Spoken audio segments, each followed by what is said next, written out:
guys seen it, eh?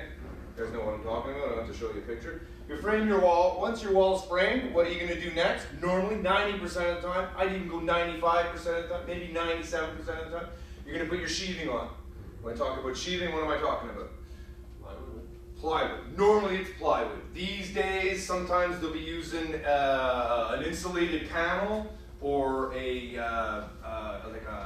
Tyvek, or a Black Joe is what we call it. It's a Tyvek goudronné, so it's an oiled kind of Tyvek. It's a great product. It's just not super strong. So normally you'll at least do your corners with plywood, because what's going to happen with a wall? We all know what happens, right? If you stand that wall up without any bracing or any sheathing, what's going to happen? You're going to be able to rack that whole wall that all moves. So what's really going to hold that together? Your plywood. So when you build your wall on the floor, you're going to check your diagonals. You're going to make sure it's nice and square. Then you're going to place your plywood on top of that. And then after that, you're going to put your Tyvek. Okay? You guys know what Tyvek is? Tyvek's pretty much like I look at it like a K-way. It breathes, but it doesn't let water in. So if there is any amount of moisture, it can dry, it'll evaporate. But if it rains on the Tyvek, it's not going to let rain in. You'll see down below. I'll show you. It's kind of like it's like a fibrous kind of paper, you know. So you put that on, and then at the same time, you put your furring strips on. Why are you putting furring strips on? Siding. You're prepping for siding. Because it really sucks later on. You've got this foundation's exposed. Maybe he hasn't really finished his backfill yet. Okay, so you have all your exterior finish, and you have to put on this wall. So just to save you one step, one less thing to do on a scaffold is put your furring strips on.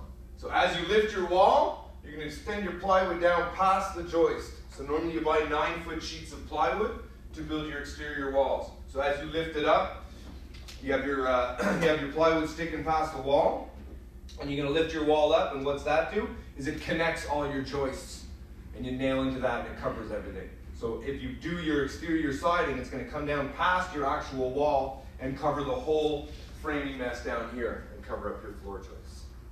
That is what we call platform framing. So what you're doing is you're building each floor, floor by floor.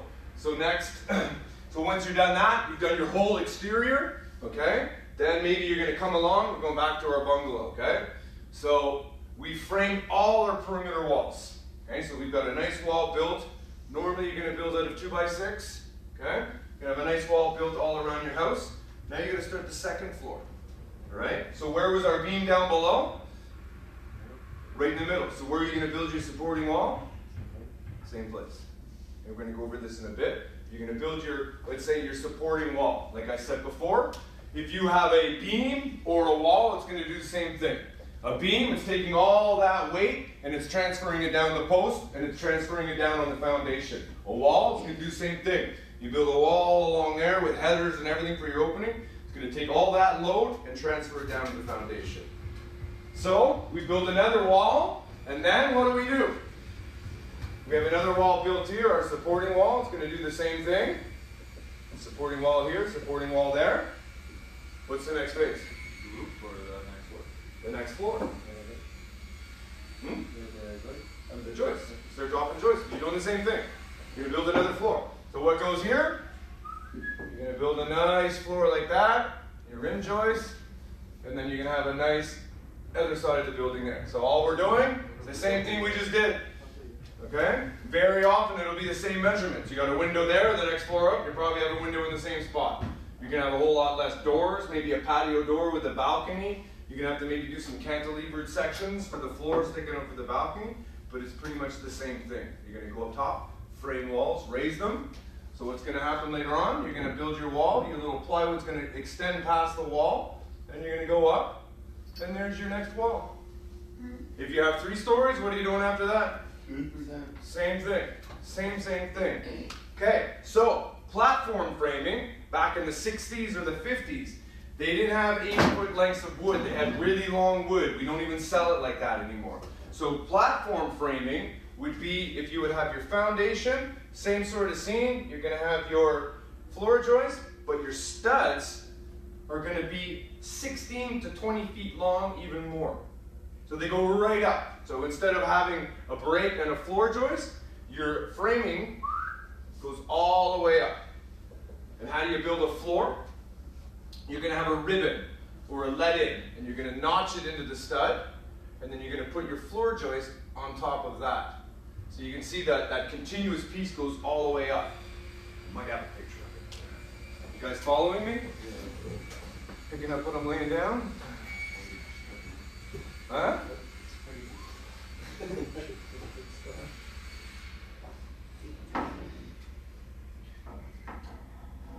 Here. Okay? See the way his, guys see this? Am I in the way? See the way his stud goes right past, okay? So platform framing, this would be the next floor. We'd stop right here. That's be the top of our wall. In balloon framing, he's going right past, and he's going to have a little notch into the stud, a ribbon or a ledger right in there, and then he's going to sit his joist on that. So it's pretty much the big difference from balloon framing and platform framing is balloon framing goes right up, all right? Which one's better, guys? I would say the new method. Dario doesn't like this one. It doesn't look safe. It looks like it's too small. That means it's gonna break. Balloon framing? Balloon framing. Actually, balloon. Balloon, yeah. You don't use balloons, Miguel. Yeah. I don't know why they call it balloon framing. It's platform framing, floor by floor. Like we said, you can come in first day, raise your walls, you build more floor joists, you drop in more floor joists, and then you build another floor. You can keep going 4, 5, 6 floors up. Balloon framing, your whole building is using one stud that goes all the way through. So instead of having actual floor joists and there's no rim joists, right? You're sitting right in that wall, okay? There's two real good big advantages to balloon framing, all right? It's actually superior. It's a little harder to build, but it's actually superior. Do you guys know why? Okay, right off the bat, what are you looking at in that picture? That picture. Okay, what can we do that's really, really cool in that picture? Think insulation values. Oh, yeah. Okay, what do we have here? Yeah, all the... What do we have there? One of our biggest problems, one of our biggest spots of cold loss in a house is a joist cavity, right? If you go down to a basement in any old house and you see the joist sitting on the foundation and then you see the rim joist, right? And there's nothing there. There's no wool. Any old house, they didn't even put anything there. You go up and you touch that, what's 1.5 inches on the other side from me? Is -20, is nature, right? So it's one of our big places of loss of heat is because of this intersection right here. So what balloon framing allows us to do is we can insulate right past our floor. You can almost an R20 in there. Cool? That rim joist that we have now, code, is R20. That joist cavity that we have to insulate, so normally on modern houses what you'll find is they'll spend a few grand and they'll just spray urethane all along in the basement. That's the best way to do it. It's a tricky area because you need to vapor barrier it, so try and vapor barrier a joist cavity, you know what I mean? You have to glue vapor barrier all around. So it's ideal to use urethane because that's going to seal it up, that's your vapor barrier and your R value. So that's stopping any draft from coming in and it's insulating it at the same time. Whereas with balloon framing, as you go up, you're laughing. You're going to stick bats in here and insulate it perfectly. Cool? So insulation-wise, it's better. Don't get me wrong, you're never going to balloon frame, okay? I'm just telling you, it's an old style of doing it. When you do a lot of renovations and you open up a wall, like in my neck of the woods, you find a lot of old houses, and you'll see balloon framing. It's like, oh, the joists are sitting on a little ribbon or a little ledger, and you know, it's just old school. So R value, insulation values, is a whole lot easier to keep that nice and tight, right? Then you can run that Tyvek right up, bad insulation, sheathing, nice and strong. Okay, another advantage. Guys, any other advantage? Etienne? Okay, what happens with platform framing, okay, is one of the faults of it is as you add all these layers, okay? Trying to explain it. Wouldn't the wood be working so much that it'd be hard to keep it straight? Well, no, it's all framed. It's got sheathing. Your wood's not going to work that much when you have sheathing. Like an exterior wall, you don't put blocking. Why? Because on a modern construction site, you're going to build your walls out of 2x6. You're going to raise your walls, you're going to sheathe them, and then on the inside, what are you going to do? No, I'm talking about like these long. Yeah, same sort of thing. What do you do on the inside? What especially? Well, when you raise your wall and you sheathe the outside, what do you do on the inside? You fur. With the, Your whole house, your whole perimeter of the house gets furred. So that's why you don't have to put blocking on an inside wall. Because you raise your wall, you've got your 2x6, you've got sheathing, you've got a 1/2 inch of sheathing, and then on the inside you don't have to put blocking because you're going to have furring every 16 inches that locks everything in place. Back then they didn't have furring strips, they probably didn't even really have gyprock, it was plaster and lath. So all these walls would get covered in lath, and it's going to work as a furring. It's going to stop any racking and it's going to stop any bowing. I mean, yeah, you do get studs that get out of control and you have to get in there and fix them sometimes, but that's pretty much it. So that stuff doesn't move at all. Okay?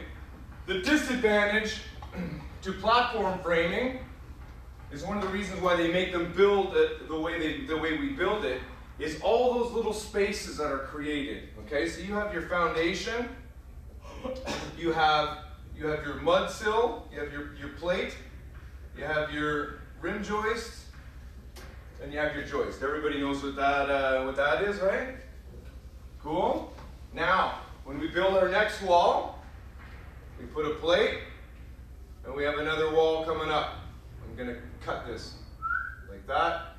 You're going to have 2 plates like that, and then you're going to have the same deal. Okay? You're going up floor after floor. Now, let's say Andrew's done a really nice job. He's built all his walls. He's done some nice carpentry. But still, you're going to have little spaces, right? Framing crew, they work pretty quick. You're within a 16th, within an 1/8. So when you frame all this together, every time you add a layer, every time you're adding something, what happens? There's going to be a little space, right? So what happens over the years, over the, your first summer at least, first few years of that house, it's all going to get compressed. That first winter when you have a big, big snow load, all those little spaces are going to move. You build your house in the wintertime, you get a little bit of ice on all your studs, a little bit of frost on everything. What's going to happen in the summer? It's all going to melt, it's going to dry, and it's going to go away. What's going to happen with all your openings, all your building? It's going to squish down. To the point very often you'll see the rim joist starts to bow because of all that weight. You get a 2-3 story house, you get a really, really heavy winter, and mega snow on that roof, and that's just pushing down on all that framing. So that whole house is going to settle. All right, we'll get into how you frame a wall later on, but that's one of the faults of platform framing. So all those little spaces that we create, after a while, it's all going to sit down. I have a buddy, the side of his house, the gable side of his house, you can see his rim joist. In the siding, it's pushing it out because it's all settling, right? So it's doing exactly that, and then you see all his siding is all nice, and then his siding got a big bow like that right where his floor joist is. So that's all that weight compressing on that rim joist, and obviously it's way too much weight for it, and it's bowing out. So all that settling, all that movement is one of the faults of platform framing. We deal with it. It's still a very efficient way of building. It's a whole lot quicker than balloon framing. It's just a different method. It's the modern method. But one of the faults, as you can imagine, all these little spaces, So you've got a 32nd there, you got maybe a 64th there, another little 32nd there. Andrew framed the last wall on a Friday afternoon, and there was a few little spaces, and he was a little tired. Human fault. Warped wood. You're going to have one stud that's bowing. It's going to change the elevations a bit. So over time, that's all just going to compress all that and squish that wall down. Okay? One of the faults of platform framing. So, that's balloon framing. I'm not going to get too much into timber framing. We're dealing with walls, but you got to think beyond, you got to think a little bit outside the box. There's not always platform framing. Okay? You're not always going to build walls on the floor either. Sometimes you're going to do what we call stick framing. If you have to deal with an old house that's off level, building a wall on the floor is great, but it's made to go in level. If you're renovating into a crooked wall and you can't rebuild the wall, sometimes you have to stick frame it, and that's just pretty much connecting the dots. You're going to put a plate down on the floor, you're going to put a plate up on the ceiling, and you pretty much measure every stud. So if I've got a crooked ceiling and a crooked wall, you kind of leave the level in the truck and you just make the dots connect. Sometimes you have to do that in renovations. You try and fix the wall all you can, but there's many, many houses out there that have floors that are crooked, that are off level, or ceilings that are off level. So you can't really build a box on the floor. So then you're stick framing. So you're pretty much measuring each stud. The slowest way to build a wall is you're measuring each stud, toenailing in it, and putting it in place. Cool? Okay, transfer of load. You guys know what I'm talking about when I say that? Yeah, you learned about that? So we're doing the same sort of thing when we're building a wall, all right? Transfer of load, the balloon framing was good because that load from the snow, from the roof, from all that, transferring right down that balloon frame, right all the way right to the foundation. Platform framing still does the same thing. Your exterior wall, when you look at your basic Snoopy house, you got your house, you got your Snoopy house, snow, rain, weather, okay? All that weight, what's it doing? What's it sitting on? On your exterior wall. We just did trusses, so it's all pressing down there. That's transferring all the way through your wall and sitting right on the foundation. Same in the middle. You're going to have your floor joists have a joint in it, and then you have a beam, and the beam transfers right down to the foundation. Transfer of load, all right? The only time you're going to have anything that supports anything without something underneath it, right? You always need a post, you always need a beam, you always need something to transfer that load down to the foundation, is a cantilevered floor.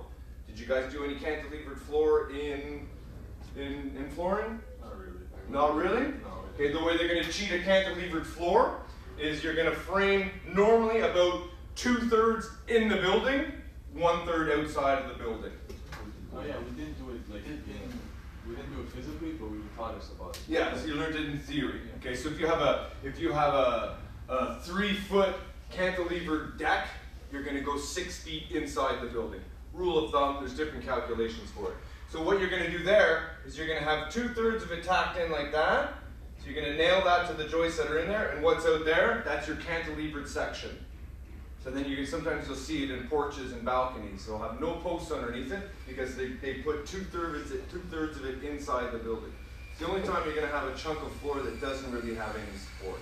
As soon as you get a little bit long, you're going to drop in a post because it's going to be way stronger because you want to transfer that load. You want to transfer all that weight down at the bottom. If you have a 3-foot cantilever and you're having a big party and you got 10 people standing here jumping up and down, well, it's going to flex. It's going to move. It's not ideal. So because of that, normally you'll just add a post. Cool? Cantilever, think more how much a bay window comes out. 2 feet max, not too much at all. That's just a floating floor. Got a little bit of bounce to it. By the time you're done framing it, it's plenty solid. Okay? So transfer of load. So when we're building our wall, why do we have to think about transfer of load? It doesn't collapse. So it doesn't collapse. What do we have here? What are these called? Lintels. Headers. Very, very important. Why do we have headers in an exterior wall? Support. Right off the bat, an exterior wall and a supporting wall are pretty much built the same way. So why do we have headers in our walls? Transfer the load. Transfer the load. If we had a wall, if we had a normal wall and we had an opening, okay, and what's sitting up here? These are all our trusses, remember? All our trusses, they're on 24-inch centers, okay? So we have all our trusses, my drawing's kind of going to hell, but what's going to happen here, obviously? Bow. It's going to bow, because all that weight from the roof is sitting on that. So your exterior perimeter wall, you got to put headers, because that's going to bow. It's going to do this, right, over time. One good heavy winter, 5 feet of snow on your roof, at least where I am. So to compensate for that, you're going to drop in a header, a lintel. Un linteau en français. Well, how do you support the lintel? We jack stud. With a jack stud. So, we can draw that, whoop, whoop, like that. Cool? So you got a jack stud. What do you call this? King. A king. Nice, Miguel. Got a king stud. Then, right next to that, what do you got there? Regular stud. Most of them are going to be regular studs. So you got king stud, jack or trimmer stud. Now for your, on the bottom of your window, you're gonna have what? What's this called? Roof. Hey, how do you know all this? You didn't read your book, did you? It's right there. This is literally floor framing, but on the wall. Oh yeah, welcome to residential. It repeats itself so much. That's why I laugh when you guys come in and you say, I want to do residential, I want to do residential. When I took my course, we did coverage first, so we do almost 2 months of coverage, and then we're all excited. Like, okay, we're going to start residential. My teacher said, residential, 16-inch on center. C'est pas plus que ça. You know, like, that's why you're excited to do houses. I love building houses too, don't get me wrong. It's the core of our trade. But go build houses for 2 years and, you know, a big house, a little house, it's 16-inch on center, it's headers, it's rough sills, it's cripplers, it's trusses, it's, you know, it gets very repetitive. That's why I say go frame houses. You'll do it for a few years. The problem with framing houses is very, very competitive. It's very hard work, you know, so you get paid a little less because everybody wants to do it. Any young guy coming out of carpentry school, go build houses, you'll have a blast. You can hit 30 years old, 35 years old. Yeah, that's why I ended up going into commercial. That's kind of ended up going into commercial, but it's tough work. It's long days. You don't work too much in the wintertime. You try, but compared to a coffrage guy who works 40 hours a week all year round, rain or shine, well, not rain, but residential, it's fun, it's interesting, but it's very repetitive. It's 16-inch on center, frame it, frame the floor, like I'm saying, you know, you see those levels you're doing? You do 3/4 on a house, you go to the next house, what are you doing? Poutrelles, plywood, walls, headers, trusses, croissant d'André, you know? You go to the next house, what are you doing? Poutrelles, plywood, 2x6 walls, headers, plates, trusses, plywood. Next job, what are you doing? Poutrelles, plywood. So you see what I mean? It's fun, don't get me wrong, and the bigger the house, the bigger the openings, the more interesting it gets. Like I've done some really fancy houses you're building, you know, in my neck of the woods, there's a lot of rich people out there, and with the guy I used to teach with, we built a big $1 million home, and that was super interesting. But again, a big house is just a whole lot of poutrelles, a whole lot of walls, a whole lot of lintels, a whole lot of plates, a whole lot of trusses. It's the same sort of thing, you know. But no, like I said, don't get me wrong, it's great, I love it.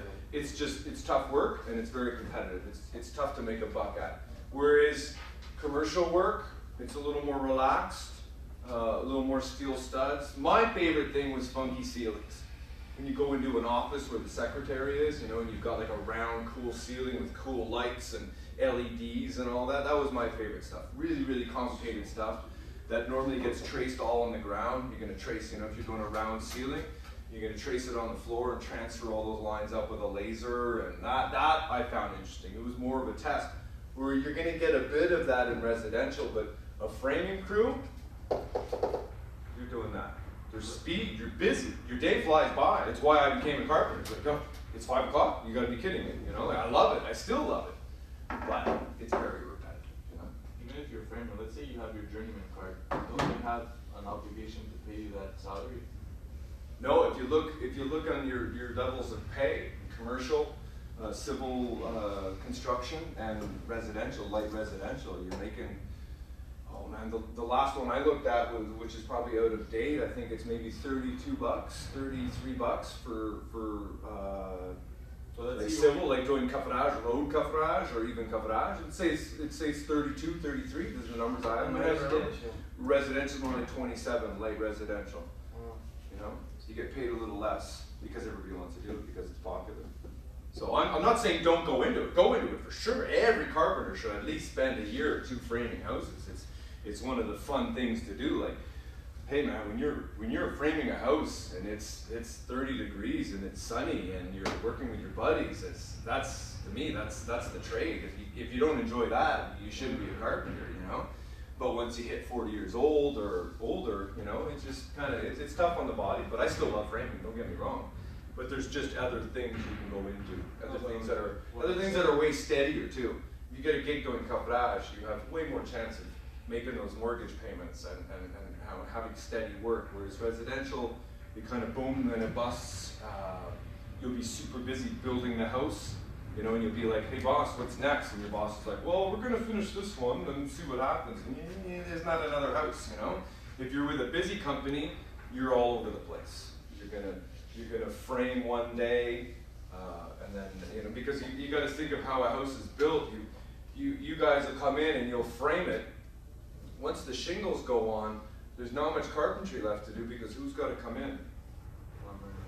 Plumber, electrician, ventilation, all the other trades that have to get the house going. You go back to close walls, you'll go back to insulate, you'll go back to fur, gyprock, and do all that.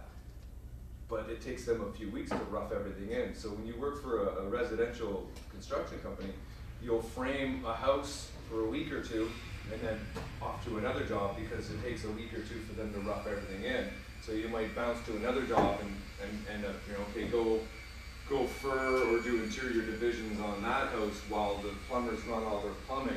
Once the plumbers are ready, or once the plumbers are done, you go back to that house, close walls, you know what I mean? You're bouncing all over the place, which is cool because you know, you're busy. It's fun, it's great. You're zipping around in a truck and you're always going somewhere different every day, which is, again, the core of why I love this job, because I can't imagine myself sitting at a desk for 8 hours a day. I can do it a little bit, but the reason I became a carpenter is because you're outside, you're able to travel. It's hard work, but still, to me it was interesting going to a different place every week. You know, some people hate that. Some people like routine, and some people want the same thing every day. Whereas carpentry, when you learned in Jesse, when you learned, put it away, when you learned about in métier formation, stressful situations. So carpentry, it's not every day is the same thing. You're going to show up, the material didn't show up, or you have to work late because the plumbers are coming in the next day and they don't have a wall to run their plumbing in. There's always something different. There's always something exciting happening in carpentry and on a construction site. So a lot of it, that's what keeps it exciting. So residential, it's cool. We're sticking with residential at least the next module. What are you doing after that? Then you're into finishings, which I love too. That's a whole other department. But for now, doing walls. Okay, back to the terminology. So we got trusses, we got jack studs, we've got rough door opening. What do we call this guy right here? Bracing kicker. It's pretty much a brace, okay? If you're going to use what I call like tin test or Black Joe, okay? I don't even know the word in English. We call it Black Joe on the site. Did you see it down below? Is it good? I think something else. It's good. It's good. It's kind of a corner cutter. It's a sheathing, but it doesn't work well enough to really lock in that wall. If I built my dream home, I would be using 1/2-inch plywood all over my house. Like I said, to keep that house together, they'll put plywood on the corners and then do Black Joe everywhere else. It's a corner cutter, and because of that, if you're doing Black Joe, normally you'll put a brace. I call them a wind brace. It's a T. I'll give you a picture of it.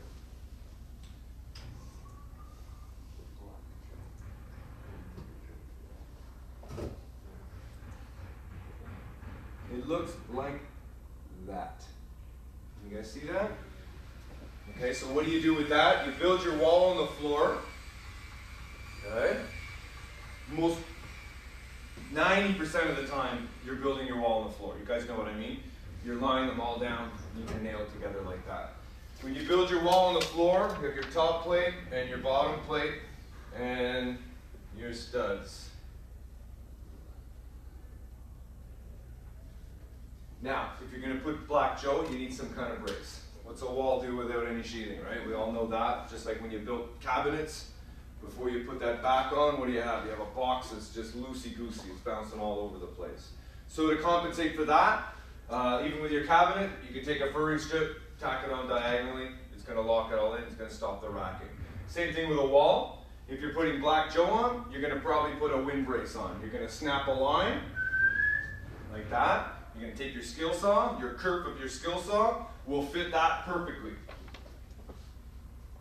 So you're going to take your skill saw, you're going to adjust the depth. You're only going to go this deep, usually about a 1/2 inch, not even.